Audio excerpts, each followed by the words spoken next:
Last video में मैंने आप लोगों को बताया था कि जून की 9, 10, 11 बहुत इंपॉर्टेंट डेट्स हैं और इन डेट्स के अंदर कुछ लोगों को मिसअंडरस्टैंडिंग्स, ब्रेकअप्स या मिसअंडरस्टैंडिंग्स के अलावा फ्रस्ट्रेशन या इस तरह की चीज़ें हो सकती है, प्लस अजीब अजीब सी ओवरथिंकिंग के भी चांसेस मौजूद थे। तो आज हमने जब इंस्टाग्राम खोला तो हमें एक बहुत सरप्राइजिंग न्यूज़ मिली जो कि आसिम अजहर की तरफ से थी और उन्होंने अपने ब्रेकअप को अनाउंस किया। Now this is very interesting क्योंकि हो क्या रहा था, it got me to think let me check their charts. तो चार्ट में क्या हो रहा है अभी हम डिस्कस कर लेते हैं। स्टार्ट करते हैं आसिम अजहर से। आसिम अजहर का सन स्कॉर्पियो में और मून जेमिनी में है। Now this is an interesting combination because this moon in Gemini needs constant stimulation और कुछ ना कुछ इनको नया करने की जो है वो ख्वाहिश होती है। लेकिन अभी हम इस बारे में बात नहीं करेंगे, बात हम करेंगे हो क्या रहा है। तो हो ये रहा है कि आसिम अजहर अपना पहला सेट एंड रिटर्न एक्सपीरियंस कर रहे हैं। जी हाँ, जो इनका सेट एंड रिटर्न है वो अब स्टार्ट हो गया है और सेट एंड रिटर्न से पहले जो है कुछ जो है सेटबैक्स आपको मिलने शुरू हो जाते हैं। आपको कुछ ऐसी इंडिकेशंस मिलती हैं कि आपने अपना रास्ता ठीक करना है या अपने आप में बेहतरी लानी है या आप और इनके जो सेटन है ये सेटन ऑपोजिशन में है वीनस के साथ, जो इनके नेटल चार्ट की कॉम्बिनेशन है। नाउ सेटन ऑपोजिशन वीनस में तो ऑलरेडी था ही, विच मीन्स कि इनके रिलेशनशिप्स जो है वो थोड़े से कार्मिक रिलेशनशिप्स होंगे और इनको अपने रिलेशनशिप से बहुत सारे लेसन मिलेंगे।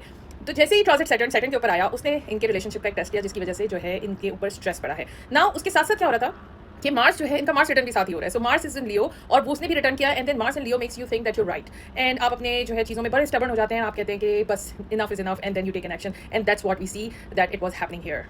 तो यही नहीं, ये दो इंडिकेशन तो थी ही, साथ में तीसरी इंडिकेशन ये है कि इनका जो नेटल मार्स है वो स्क्वायर बनाता है प्लूटो के साथ। तो विच मीन्स जैसे ही मार्स ने कम बैक किया यानी मार्स रिटर्न हुआ तो प्लूटो के साथ डबल यानी कि नेटल एंड ट्रांजिट दोनों का स्क्वायर बना प्लूटो के साथ, जिसकी वजह से इन्होंने जो है एक्शन लिया और this is like enough is enough. तो मार्स रिटर्न के साथ इनका जो है वो एक ट्रांजिट ये भी चल रहा था। अब आ जाते हैं मीरप के चार्ट पे। तो मीरप के चार्ट की एक इंटरेस्टिंग चीज़ ये कि इनका सन और यूरेनस कंजंक्शन में है, जिसकी वजह से अभी जो ट्रांजिट प्लूटो एक्वेरियस में जैसे ही आया उसने कंजंक्शन बनाया और उसके बाद प्लूटो जहाँ जाता है वहाँ पे वो एंडिंग्स देता है और न्यू बिगिनिंग्स देता है। तो ये एक ये चीज़ हो गई। प्लस इनका जो ट्रांजिटिंग सन है वो स्क्वायर बना रहा है नेटल सेटन के साथ। नाउ दिस वाज ये बड़ा लॉन्ग लिफ्ट नहीं होता, लेकिन ये रिजल्ट जब देता है जब ये कॉम्बिनेशन में आ जाए किसी और ट्रांजिट के, जो कि आपको नजर आ रहा है कि प्लूटो का जो ट्रांजिट था उसको एक्टिवेट हो गया वो और साथ में नेटल सेटन से सन स्क्वायर बना गया। Now this is important.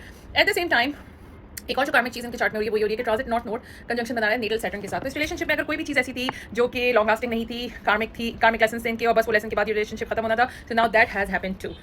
और अब बात करते हैं कंपैटिबिलिटी की। तो इंटरेस्टिंगली इन दोनों के मार्स ऑपोजिशन में, यानी कि आसिम का जो मार्स है वो लियो में है और मीरप का जो मार्स है वो एक्वेरियस के अंदर है। Now this is an important thing because Mars ये बड़ा हॉट कॉम्बिनेशन भी होता है एस्ट्रोलॉजी में। अगर बाकी के ट्रांजिट्स अच्छे चल रहे हैं तो ये हॉट कॉम्बिनेशन कहलाता है, but at the same time this can be stubbornness, fight, aggression, इसको रिप्रेजेंट करता है। प्लस आसिम का जो प्लूटो है, लाइक उनका जो नेटल प्लूटो है वो मीरप के वीनस को स्क्वायर बनाता है और ना सिर्फ उनके मून को स्क्वायर बना रहा है और उनके सेटन को भी स्क्वायर बना रहा है। ना दिस इज इंपॉर्टेंट बिकॉज यहाँ पे शायद ऐसा हो कि दोनों के बीच में रिफ्ट क्रिएट हुई हो और मीरप can not be herself around Asim. So this is one of the thing and plus this is all astrology. I am not making this up. आप भी जाके चेक कर सकते हैं दोनों के चार्ट, अगर आप किसी भी ऐप के अंदर डालें तो आपको समझ में आ जाएगा। And this video is not for entertainment purposes, this is to understand that how the karmic relations work and when they end these are the reasons जिसकी वजह से रिलेशनशिप्स एंड हो रहे होते हैं। And I wish them both good luck because there is a whole life after them and I hope they find the partner they are supposed to marry and good luck to them.